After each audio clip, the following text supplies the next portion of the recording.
Hi, and welcome to ScubaDave and Scuba Talk. This week we're going to talk about what's involved if I want to learn to scuba dive. Well, there's several factors that you need to know. One, are you in good health?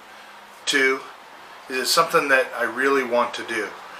I see a lot of people, and I train a lot of people, who want to learn how to scuba dive because of the word scuba dive. And scuba diving is not for everybody. There are classroom sessions, then some pool sessions. The pool sessions are designed to get you ready to go to the ocean. Once we are ready for the ocean, okay, then we go to the ocean. Where I live, I take you out to a place called La Jolla Shores. We kick out about a quarter of a mile through the surf zone. We drop down in our first dive in about 20 feet of water. This tells me and my team whether or not you want to learn to scuba dive. The descent going down is where people tend to hesitate. It's an unknown. It's not like a swimming pool where you can see all sides of the edges of the pool. So as we drop down, you're holding on to a line, and we get down to about 20 feet, and then we do a couple skills, finish the dive out with a fun dive, and then we'll swim all the way in to La Jolla Shores. Depending on our air reserve, we swim all the way back into La Jolla Shores, stand up, and we walk out, and then we get back to our gear up area, and then we'll take a break for a little bit. We'll discuss what we just did, discuss what we've learned, discuss the differences between a swimming pool and the ocean. There's so many classes that you can take in scuba diving. You need to decide what you want to do. The first basic class that you'll need to take is open water. The open water class is designed to get you familiar with the atmosphere pressures and depths and time and air reserves and planning your dive. That is the most critical, is making sure you plan your dive. There's a motto that we use in diving. It's we plan our dive and then we dive our plan.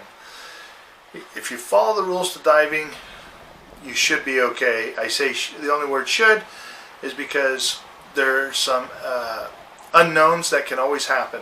It's like driving a car down the street. You may not hit nobody, but somebody could hit you. Okay? So, diving is relatively a safe, some people call it a sport, I call it an activity. But there are a lot of considerations that you need to decide. Once you find out who you're going to dive with, find your instructor. Talk to your instructor. Find out what your instructor knows. Find out how long he or she has been diving. How many students have they certified?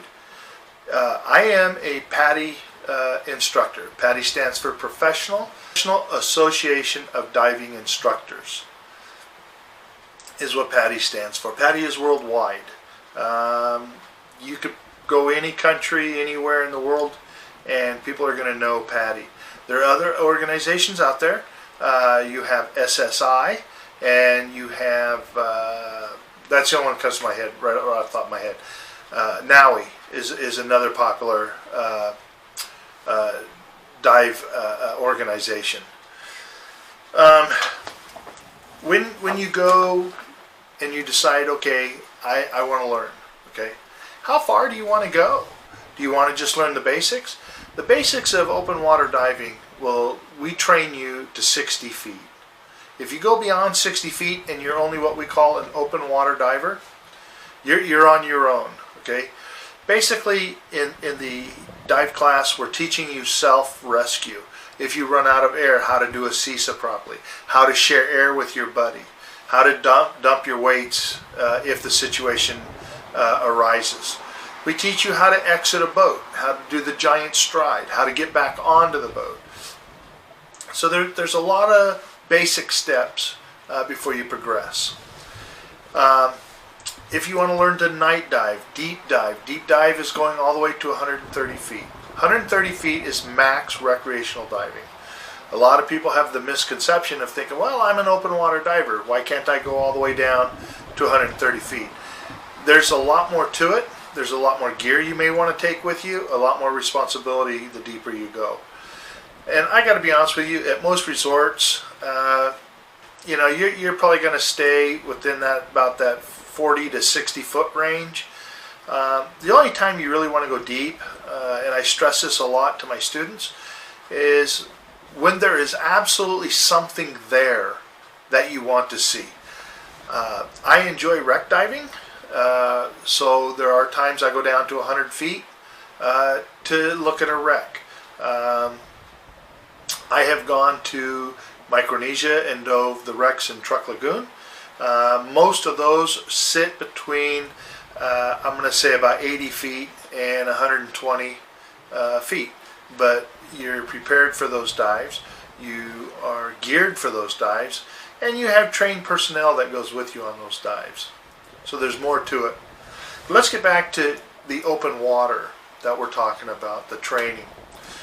In the training, you got to learn how to equalize your ears. That seems to be the biggest criteria that everybody needs to understand and everybody needs to work on. The second is being able to clear your mask. If you're thinking of taking an open water class, I challenge you to get a mask, get into a swimming pool. 3 feet of water is all it takes. And take your mask, take your fingers and put it under the skirting to lift the mask up. Okay, and just let a little bit of water get into your mask at about eye level. Once it's there, take your fingers out. You'll take your hand, put it on the top of your forehead to hold the mask. Exhale through your nose. But put your eyes and look up. Don't sit and look straight up, because that's not going to help you. Because as you exhale through your nose, the mask, the air will come out the bottom of the mask, which forces the water to clear the mask. Okay? I always tell about a good 45-degree angle is what you need to do. And clear. If you can do that, and you can do it comfortably, I think you're ready for an open water class. If you can't, I would suggest taking a little bit of time in a swimming pool and practice that. Work on clearing that mask. That is one of the biggest hurdles. That and equalizing your ears. There's 3 ways that we use to equalize our ears. The most common way that everybody that I know uses is they pinch your nose and gently blow onto your nose, and you'll feel the ears pop, just like you would going up into the mountains. The second way is to swallow. Okay? If you swallow, sometimes that'll get your ears to go. Okay? And sometimes it's just wiggling your jaw back and forth. Sometimes that will get them to equalize. But the most popular way that I know of and that I teach is to pinch your nose. But we got to do what's best for you. You'll end up getting a manual similar to this. It's called the Open Water Manual. And you'll need to read this while you're prior to probably taking your first class. You really want to dig into this manual. The manual gets into talking about how to put your wetsuit on, how to put fins, how to make the fins be the right fins for you, the wetsuit, the right wetsuit for you. And then it has little quick quizzes in it to help you learn as you go along. It talks about decompression. It talks about decreasing pressure in the first chapter. It also explains what a bar is. When scuba divers talking, there's a couple times they'll ask, how deep with you, and some will say, oh, that's about 4 bar. Well, 4 bar is about 99 feet. Okay, so you're going to learn in saltwater it's 33 feet to a bar.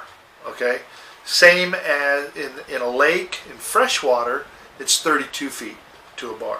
But this is the type of stuff that you'll learn inside your open water manual. This one is Patty's open water manual.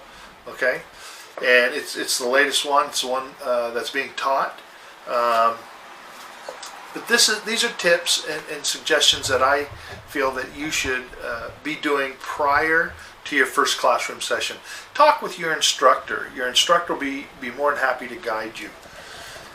The other thing you'll need before you take an open water class is you're going to need a mask, a snorkel, fins, gloves, and booties, depending on where you live. Here in Southern California, we will wear gloves, and booties. Okay, probably the organization that you're going through to learn will supply, or you'll have to pay a rental fee to get your wetsuit, a hood, your BCD, and the other gear that you're going to need. But personal gear is not normally rented out wherever you go. Normally personal gear is something you should own. I got to be honest with you, I've been diving for a little over 20 years now. I've been teaching for about 8-9 years now, and I would suggest that buy your own mask. Whether you're going on vacation to Hawaii, whether you're going down in the Caribbean or somewhere in the South Pacific, you always want your own gear. I always take my own mask, snorkel, fins, depending on where I'm going. If I'm going to be on a vacation for a long stay, say 7-10 day stay, I'll actually take my own gear. I leave everything at home. My tanks and weights I will leave at home. I take all my other gear with me. I know how my gear works. I know how it operates. I know how to take care of myself in my gear. So I prefer to take my own gear. However, with the way the airlines are nowadays, you'll pay dearly for taking your own gear. So pros and cons, things you want to think about. So once you get past your open water class, okay, there's other classes out there. There's called Adventure Diver or Advanced class. A lot of people like to take the Advanced class. That's where we take you on 5 dives, okay, and we do 5 miniature little specialties. In other words, what we're doing is we're making you familiar with 5 different types of aspect diving, okay, that you may be interested. Well, I mentioned one earlier, night diving. I mentioned the wreck diving. Those are specialty classes that you can take. So on the night dive class, we expose you to night dive. We take you out. We show you how to enter the surf, or if you're going to be jumping off a boat, how to do it safely, how to get back to the boat, especially at night. If you surface at night, say you're on a boat, you surface at night and you don't see the boat, it could be that you're just in a swell, so you want to let that swell and do a 360 kind of look to see if you can spot the boat. If you were wreck diving at night, diving on a wreck at night is incredible. However, it's totally different than diving it during the day, because at night, got to be honest with you, you're only going to see as far as your light shines. You're not going to be able to see or look around unless you turn your head and use your light to pan around so you can see what it is you want to see. That's the advanced class. There's drift diver, there's deep diver. Deep diver, that's when we expose you to go down to 100 feet. So we certify you at that point to 100 feet. Just in 2 classes, you're already at 100 feet. If you want to fulfill that full specialty of the deep diver, that's when we train you how to get down to 130 feet, do it safely. A lot of times, you'll carry a little pony bottle. Now this is just an exaggeration of a pony bottle, but it's a spare bottle. Some are small like this, or you can get a 30 cubic foot. Those are 30 cubic foot or less is considered a pony bottle. And you mount it somewhere here. Some people mount it on the back of their scuba cylinder with an extra reg on it. If you should happen to run really low on air or out of air, boom, you tap into this and you can breathe to get back to the surface safely. So these are types of things that we teach you in the deep diver class. Other classes that we have are the rescue diver. Now this would be your third choice, or it could be your second choice. In Patty's program, the advanced class is not a mandatory class, but highly recommended, and I say that, highly recommended, because it's exposing you to more elements. It's making you more and more comfortable out in the ocean. But the Patty Rescue Diver class, this is, in my opinion, one of the most important classes you could ever take as far as scuba diving, because here we're going to teach you how to rescue somebody. If you were to come across somebody unconscious sitting down about 40 feet under the water, we're going to teach you how to get them up to the surface, breathing or not breathing. We're going to teach you how, once on the surface, on how to do rescue breaths. and how to strip their gear, all in the same routine.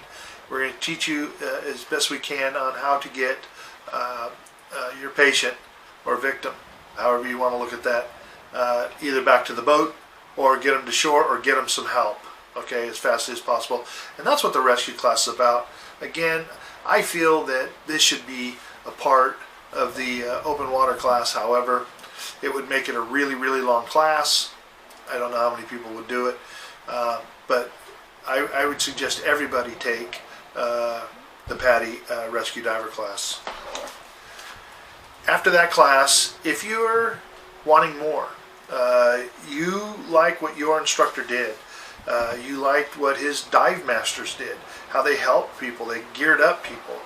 Dive masters are above and beyond a entry-level diver. To be a dive master, that is your first step on being a professional diver. And the class, the things that you'll learn in that class are tremendous.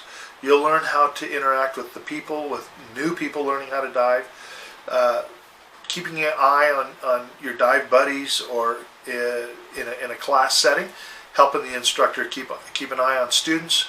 You'll be assisting students, working with them on their training, answering questions for them, because sometimes the instructor, especially when we go to the ocean, the instructor is not able to be 100% available to every single one, depending on the size of the class. If it's 2-3 people in a class, yeah, we're able to sit down and have talks and answer a lot of questions. But when we're dealing sometimes with bigger classes on the upscale of 10 to 12 people, we will have at least 2 other dive masters with us, sometimes more, depending on where we're at, what we're doing. They're the ones who go out and set our float for us. They help guide students down the line, down to the bottom of the ocean floor, help us. They help us keep an eye on the students, swimming out to our buoy, coming back in from our buoy. They also give dive briefings, the dive location. Dive masters are a very powerful tool, and it's the first line that we use, and you can actually start earning money. You can start working dive boats. Great way to get free dive trips. Start working a dive boat in your area as a dive master, and you get free dive trips, and you also get paid. So those are just some of the classes that are available. After the dive master class, then you can, if you want to be, say your instructor really sparked you and you want to be an instructor, you think that's a powerful tool for you, then you'll move on to what is called a course director. Course director will teach you how to be an assistant instructor, and then you'll become you'll go on to be a dive an instructor candidate. You would go to your nearest PADI affiliate. They will schedule a date for you to go up to PADI in Southern California. We go to PADI headquarters here in the Pacific, and we show our skills. There are some tests you take. You'll pass those. I guarantee you, your course director will have you well ready to take on this challenge, to take on these skills. But to be an instructor and go through what is called the IDC, Instructor Development Course, they're teaching you how to teach and how to teach PADI's way. I like PADI's way. That's why I became a PADI instructor versus being a NAUI instructor. I think the tools that we have available to us by PADI really make us an elite set of instructors. I can start teaching one part of the class, and you can go to any other instructor in the world, as long as they're a PADI instructor, and they'll take off exactly where I left off. They'll know exactly what you've learned. They'll know exactly how to finish you up. We do have people that do referral cases. They don't want to dive out here in Southern California. Maybe you want to finish up your diving in Hawaii. So you would do your classroom and pool session here at your dive center, and then we would give you what is called a referral, and you would take that referral and you would go to Hawaii to a PADI center there, and then they would finish you up. They would take you out on the 4 dives that you do. They would be able to certify you at that point, and they would get you cleared. So, other classes that are being offered.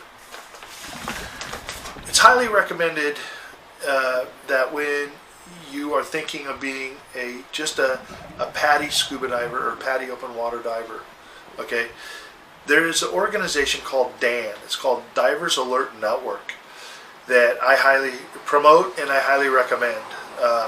You can get insurance through DAN, and you'll have to go on the line.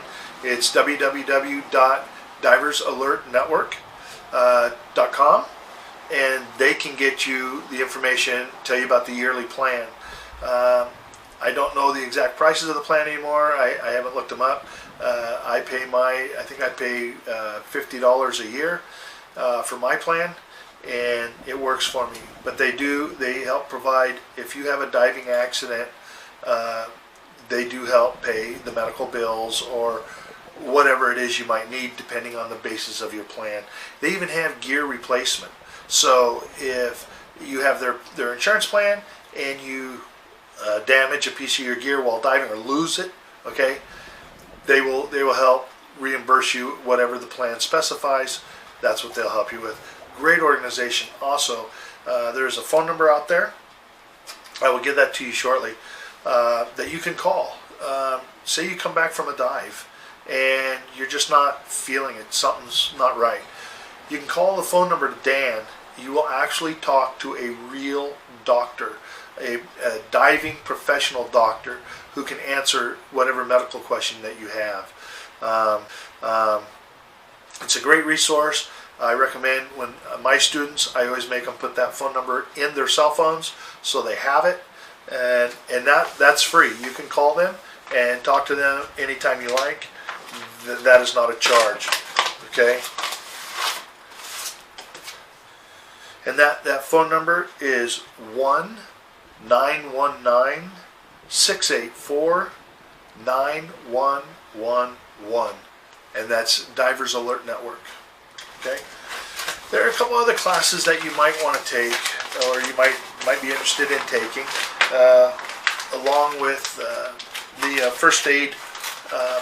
With the first aid being an emphasis in diving, you just never know when you might use it or might not use it. But there are classes that are being taught, and we teach first aid and CPR. I hope you never ever have to use it, but if you do, it's a class depending on different instructors you get or where you go. Your dive center depends on the cost of it, obviously. There are other courses as far as first aid goes. This one here is called emergency oxygen. Okay, it's going to tell you how to provide emergency oxygen to another diver. Say your buddy had a problem. You got him to the surface, you got him out of the water. Whether you be on a dive boat or you be on shore, if oxygen's available, we're going to show you how to hook it up on them, how to get them going, how to call the EMS or 911 in your local area, okay, and help your buddy until the professional help gets to you. But this is just one course. Another great course that you may want to take, depending on your diving habits, is this one is first aid for hazardous marine life injuries. Okay, whether you get hit by a jellyfish, step on a stingray, bump some coral. Okay, this course is going to teach you how to handle your dive buddy, how to help them until professional help arrives. So this is another great course. Another one that I like to promote, it's along the lines of the CPR first aid course. This one is called Healthcare Provider. This gets into a little bit more depth as far as the CPR and first aid. Gives a little bit more care, a little bit more tools to help you learn how to use. So this is also a great course. If you're going to be an instructor, if you're going to be a dive master, assistant instructor, any along those lines where you're going to be in the professional ranks, I recommend this one. This is called Diving First Aid for the Professional Divers. This really gets into depth. We get into blood pressures, pulse, how to do a pulse, how to examine somebody, a neurological exam, how to prevent shock, we cover a lot in this course. This is a great course. So for those that want to move up in the ranks, I would strongly recommend this course to you. Get a hold of a Dan instructor, have him teach you this course today. This course, to find a Dan instructor, you can either go to a dive center or go to www.diversalertnetwork.com, and you can go to looking for an instructor, and you'll find an instructor in your area. Okay, that's all I have for today. If you have any questions, please feel free to email me. My email address is blowbubbles@gmail.com. Happy diving and goodbye for now.